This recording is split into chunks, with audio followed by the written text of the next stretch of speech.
Hello and welcome to ADHD Mums. In this podcast, we tackle the tough, often unspoken realities of motherhood, neurodiversity, and mental health. I had one of those mornings last week. You know, the ones where it feels like the universe just gives up. I say to my husband, everything I touch turns to shit. I had one of those mornings, and I know that you know what I mean. I had one child who was screaming for 40 minutes straight before going to school in the morning. Not a tantrum, it was a full-blown meltdown. Full red face, lungs absolutely full. He's red in the face, he's blue, he's white, he's all the colors, he can't breathe. And it was all because they had movie night at school and his brother had a bigger bag to put his teddy in than he did. The bags were pretty much the same size. Honestly, I can tell you, I don't even know which bag was bigger. They were so close. But to him, betrayal. He could see the injustice of it and he couldn't get his point across. If I would have paid anything for two bags the exact same in that moment. He felt like I had betrayed him and it was full Games of Thrones backstabbery at its finest. There's something about the moment when you try to transition that seems to really set some kids off. And it was like 2 minutes before we left and the bag was suddenly not right and we were running so late. I had a podcast interview I had to get to and I couldn't even text to cancel the guest. My phone was basically a hostage negotiation tool with my other son who had the bag, which was apparently so much better than the other. If I took the phone off him, I knew he would have kicked off and gotten involved. Meanwhile, my eldest child is yelling over the top about rescuing some imaginary curlews.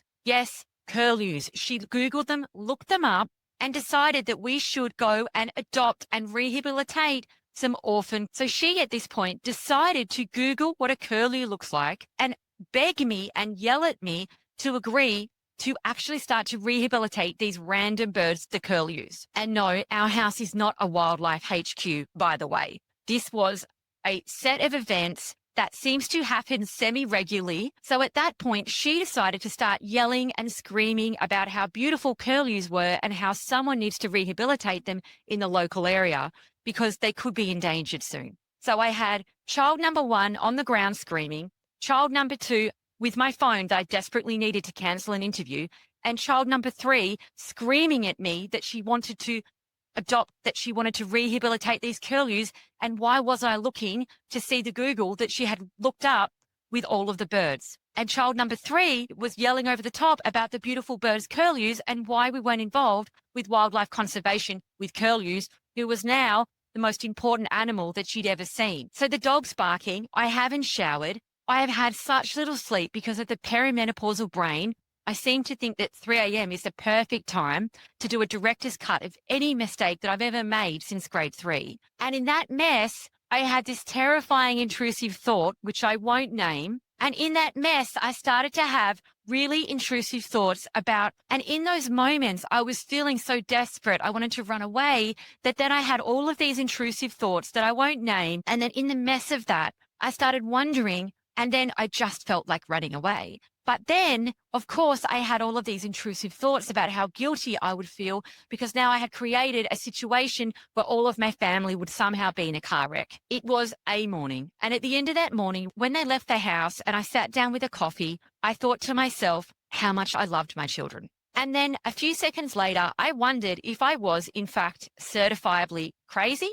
And then in that moment, I actually was wondering if I was certifiably should be put into some kind of inpatient facility, because who in their right mind would have that morning, wonder if I should run away, then in the next breath, have intrusive thoughts that something might happen to everybody because now I've said that, and then think a few minutes later, there's nowhere I'd rather be.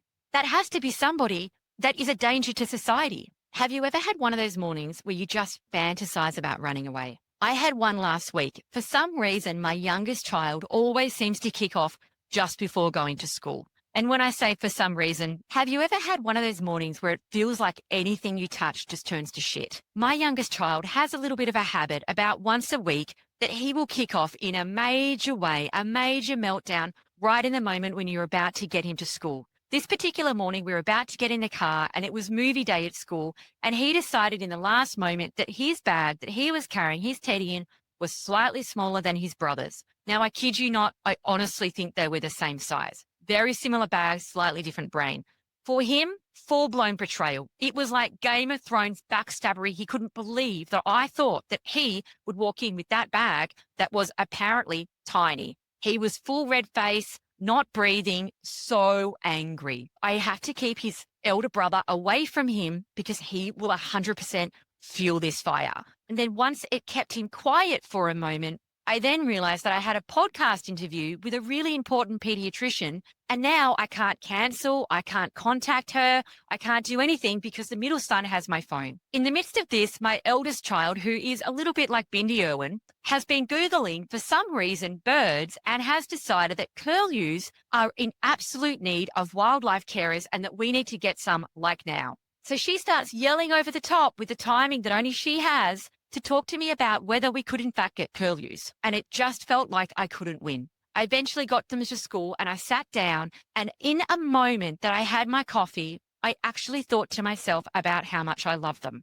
Then the next moment, I thought I am certifiably needing to go to get assessed for some type of inpatient facility, because those roller coaster of emotions and the up and the down and then the feeling the love, it just cannot be right. It just can't be. If that sounds like an unhinged contradiction, that is exactly where this episode starts. If you've ever had an unhinged contradiction where you've seesawed from absolute, oh my goodness, I just cannot cope with this anymore, to, I just love these children so much, I'll just do anything for them. That is 100% where this episode is going, so strap in. If you've had mornings like this or moments like this where it's been massive but messy love, not in a Pinterest, Instagram-worthy, coffee cup way, but in a kind of love where your kids push you to the brink of insanity and somehow you then go back for more.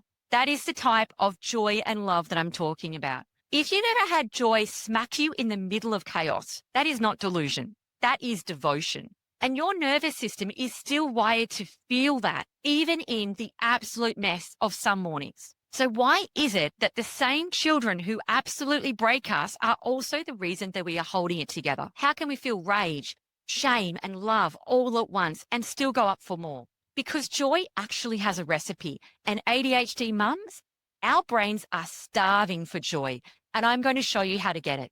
You are not delusional. You are devoted, and joy is accessible to you. Have you ever had crazy mornings or situations that have just been wild? Like you couldn't write this in a book. And in those moments, still had this feral love for your child. That is not delusion. That's actually connection. And you're doing something that most people don't actually attempt. And that is to find joy in a situation that most sane people would run from. Have you ever had someone tilt their head to the side and say to you, yeah, I just don't know how you do it? And in those moments, I kind of just want to say, yes, same. But what's the alternative? Can I return to sender? Is that an option? Can I click unsubscribe from parenting? This is a shit show that I'm in, yes, but apparently I'm the manager of this thing and I can't leave. So it's not delusion, it's connection. And this kind of parenting, especially if your child is neurodivergent, demands more. It demands more creativity, more stamina, more co-regulation, more humor, and a stupid amount of paperwork to schools and various therapists. But yet here we are, doing the unthinkable with less executive function than most other people. But what if I told you that wasn't the whole story? A lot of those messages really suck, and it creates this stigma that I'm so sick of hearing. The media usually runs these doom scripts, a lifetime of grief, lost dreams. The media usually runs this doom script. If you have a child that's neurodivergent, autism, or ADHD, there's this kind of like grief manual that they kind of seem to hand out in the media. You're destined now to a lifetime of grief, lost dreams. You know the headlines. But I came across this year a study which blew my mind, and this study did something radical. It actually listened to neurodivergent parents. It listened properly. It didn't just cherry pick some quotes for shock value in the headlines. There wasn't any headlines designed to scare new parents like what would happen if you had a child with ADHD or autism. It actually told the whole story, including the joy, and that is far more than I can say about the Australian media. In 2023, a study came out of the UK and it sat down with 20 parents, mostly mums, of autistic children across England and Wales. It wasn't a survey. It was an in-depth, open conversation to actually find out how they felt. These aren't polished Instagram posts. These are real, raw, and tired voices, and they're real. And in the midst of what they studied and what they found was joy. Not just survival, not just coping, real, unfiltered. I love being their mum joy. The mums and the parents talked about intense joy, deep connection, sense of purpose. And it came because their child was autistic, not in spite of it. One parent said in the study, "There's nowhere I'd rather be." And that actually became the name of the study. And that line stopped me when I read it. If you already feel joy sometimes, but wonder if it's real, or if you're allowed to feel it, or if you should just move on and worry about something else and not allow joy in because it shouldn't be allowed, this is a great episode for you. If you'd like to feel more joy, but you're not sure where to find it, this is for you. If you feel like joy has left the building completely, this is for you. I hope you find a moment of joy in this episode, or moments. I don't feel like I'm someone who feels joy easily. It has become tougher and tougher as I hit perimenopause to feel joy. Sometimes for me, I don't remember what joy feels like. I don't feel the joy. I don't feel the happiness. So I am kind of one of those chronically slightly depressed people long term. So I'm not coming into this episode like this is easy for me. It is not. However, in the last 6 months, I have done so much research on joy and how to find it. And I've actually had some success, which is why I want to share this with you. I've felt in the past that joy has been like a different language. If that's you, that's okay. I've been there too, and you can get it back. If you feel joy regularly or semi-regularly, this episode is going to show you why and how you can create even more of it. So why? Why do we sometimes feel deep love in the chaotic moments and other times we feel like an empty shell of a person? That's where the brain science comes in. And psychologists call it the self-determination theory. Don't let the name scare you. It's basically the recipe that your brain uses to decide, do I feel alive or do I feel really flat? There are 3 switches that your brain are always looking for. The first is autonomy. I choose. Now, when every hour of your life or your day, your week is filled with forms, alarms, emails, phone calls, putting washing away, cooking dinner, meal planning, work, if there is not a lot of joy in your week or hour or day, your joy can really start to shut down if all of your time is full of things that you don't choose. This is why you can tick 10 things off and just feel like a zombie at the end of the day. But a small choice can flip the switch over. The next switch is competence. It is the I can switch. Have you ever had those days where you half start like 10 different things? You've got the dishwasher open, you've got the laundry half hung, you've got emails that you haven't really responded to, but they're in drafts.